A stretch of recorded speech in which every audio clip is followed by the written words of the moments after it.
Hey weekenders, we couldn't come to Charleston without making a stop by the South Carolina Aquarium. So that's where we are today. We're gonna go inside and just kind of show you around this beautiful aquarium. We recently did a tour of the Georgia Aquarium. This one is not as big, but I can confidently tell you this aquarium is solely focused on local nature. It's beautiful. There's a lot of interactive parts of the aquarium. So we want to take you along as we explore. Come with us.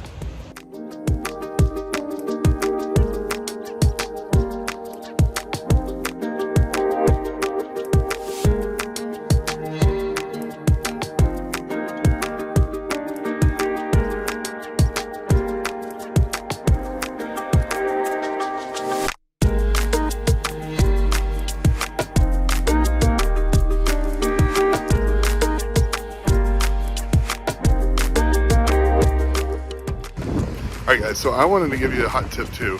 So, as you can see, South Carolina Aquarium right here behind me. One thing you can do to maximize your time and the trips that you can make while you're here is right next door is the Fort Sumter Historical Monument. That is actually where the ferry leaves to take you to Fort Sumter. So you may see, or you may have seen some video where we point out where you can kind of see Fort Sumter from the aquarium. So it's definitely, you can knock out two of the big to-dos here in Charleston, all within feet of each other. So definitely a hot tip. The South Carolina Aquarium utilizes a dynamic ticket calendar to determine daily admission prices. This means that your price can fluctuate depending on the day you're going to go, based on a number of factors. From what I can see on their website, it looks like prices vary between $29 and $35 a day. We're comparing Brant's wingspan to a stingray. Okay, you're bigger than a cow nose, but you're not quite as spotted. There was a cool add-on you could do for like $5. You could actually get to feed the stingrays, so Bree took advantage of that. Oh, those are really dead fish. Yeah, well. Okay. All right. Oh God.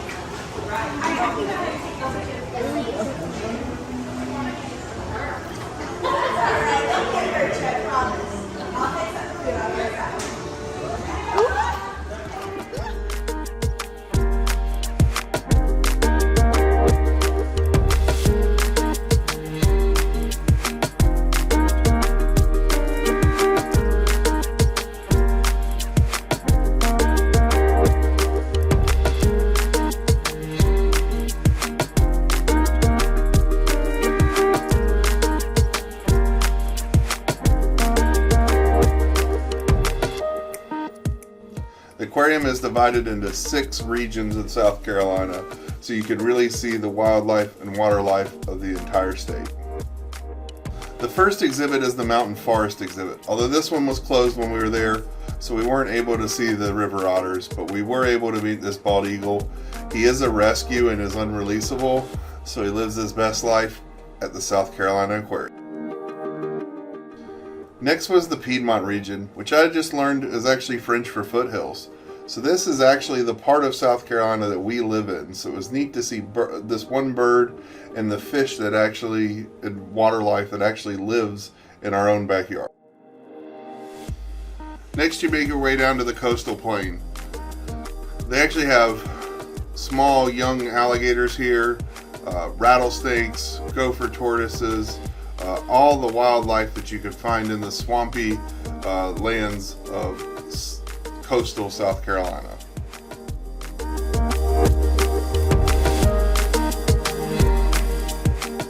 The last of the 3 outdoor exhibits is the Salt Marsh Aviary. It overlooks Charleston Harbor and it houses pelicans, gulls, in a 6,000 gallon tank home to terrapins, burrfish, and many, many more. The absolute highlight has to be in the coast and the ocean, and specifically the 385,000 gallon Great Ocean Tank. It's actually North America's deepest tank. Coretta is one of the residents of this tank. She's a rescue sea turtle who unfortunately is not fit for release. But you can also tour the Zucker family Sea Turtle Recovery, which is a hospital and a guest experience, and be amazed by the number of sea turtles the South Carolina Aquarium has helped save. Alright guys, so we just finished touring the South Carolina Aquarium. Unfortunately, with the way our week planned out, we're not going to be able to do Fort Sumter today too. But I do want to remind you that hot tip I gave you earlier. It is just right next door. But what were your thoughts of the aquarium? Oh, I thought it was beautiful. I love that it's so focused on the South Carolina ecosystem. That was really cool to see specialty fish and plants and all kind of life that is right on the coast, right? Like the water is right behind us.